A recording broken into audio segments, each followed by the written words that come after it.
Lorient, c'est ta ville, on est d'accord? Non, c'est pas ma ville, puisque j'habite à Pont-Scorff, mais le pays de Lorient, c'est mon pays. C'est la ville dans laquelle je suis revenue, après être partie quelques années. C'est une diversité de paysages, c'est la terre, la mer. C'est le Blavet, c'est la Laïta. C'est un pays d'aventuriers, de marins, de militaires. C'est mon port d'attache. Complète la phrase, avant d'arriver à la jeune chambre, j'étais. J'étais déjà moi-même, en peut-être un petit peu moins concernée par les problèmes de mon territoire. J'étais à la recherche d'un réseau et à la recherche d'un nouveau groupe de personnes pour passer des bons moments. J'étais un peu plus timide, j'avais vraiment pas connaissance de ce qu'on pouvait trouver en dehors de la vie pro dans une ville. J'étais pleine d'énergie et je ne savais pas quoi en faire. J'étais pas du tout engagé dans le secteur associatif et justement c'est ce que je recherchais. Qui nous partage un souvenir sympa ou insolite à la jeune chambre. Le stage où il fallait prendre la parole en public, vachement formateur. Ma première assemblée générale à la jeune chambre, à bord d'un bateau pour faire le tour de la rade de Lorient. Ça m'a donné vraiment envie de revenir.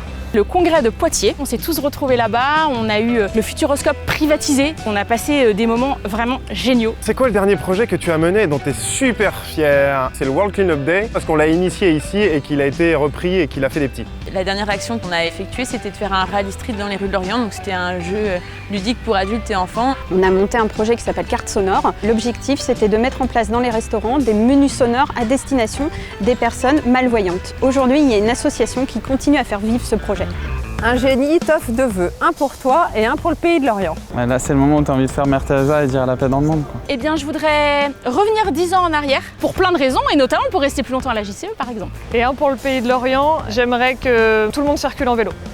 Et ça t'apporte quoi en fait d'être à la jeune chambre? Ça m'apporte ce que j'étais venue y chercher, c'est-à-dire changer un peu de mon quotidien. Ça m'apporte des rencontres, j'ai rencontré des amis à la JCE. Eh bien, je me sens utile, déjà. J'ai appris la gestion d'équipe, la gestion du temps, la prise de recul.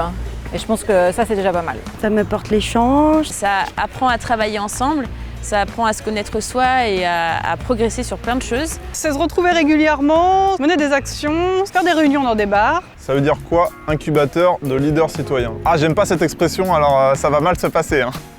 Incubateur, ça veut dire une structure qui nous accueille pour nous donner des méthodes et faire émerger les idées qu'on a tous. Si tu as envie de t'engager localement, de passer des moments conviviaux, eh bien n'hésite pas, viens.